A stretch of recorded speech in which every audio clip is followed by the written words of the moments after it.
اعوذ باللہ من الشیطان الرجیم بسم اللہ الرحمن الرحیم۔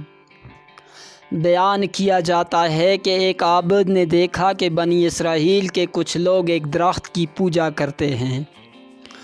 اسے یہ دیکھ کر بے حد غصہ آیا۔ وہ گھر گیا اور اس نے کلہاڑا اٹھایا اور درخت کاٹنے کے لیے چل پڑا۔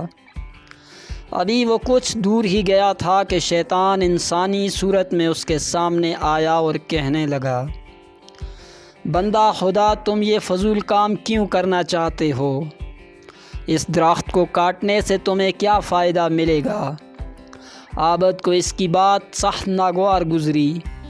دونوں میں بحث اس قدر بڑھی کہ آخرکار دونوں ایک دوسرے سے لڑ پڑے۔ چند لمحوں میں شیطان گر گیا اور عابد اس کے سینے پر چڑھ بیٹھا۔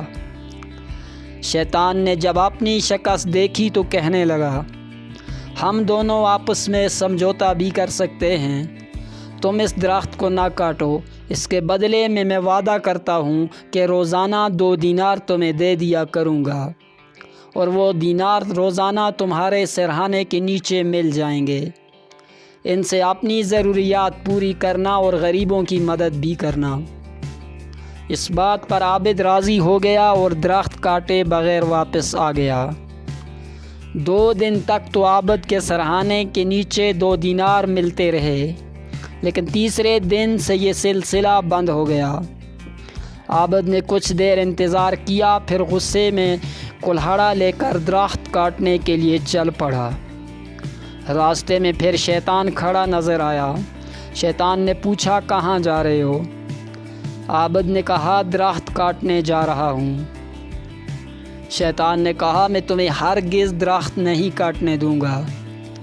وہ دونوں ایک بار پھر گتھم گتھا ہو گئے، لیکن اس بار شیطان نے عابد شخص کو چت کر دیا اور اس کے سینے پر چڑھ گیا اور کہا، اگر تو نے درخت کاٹنے کا سوچا بھی تو میں تجھے جان سے مار دوں گا۔ عابد نے ڈر کے مارے کہا، میں تم سے وعدہ کرتا ہوں کہ اب درخت کو ہاتھ تک نہیں لگاؤں گا۔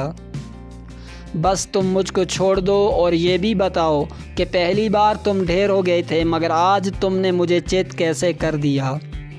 شیطان نے کہا، پہلی بار تم خدا کے لیے درخت کاٹنے جا رہے تھے، اس لیے میں ڈھیر ہو گیا تھا، کیونکہ میرا بس ان لوگوں پر نہیں چلتا جو خلوص دل سے اللہ کے لیے عمل کرتے ہیں، مگر اس مرتبہ تم اللہ کے لیے نہیں نکلے، بلکہ اس دفعہ تمہارا سارا غصہ اس لیے تھا کہ تمہیں دینار ملنا بند ہو گئے تھے، اس لیے تم ہار گئے اور میں جیت گیا۔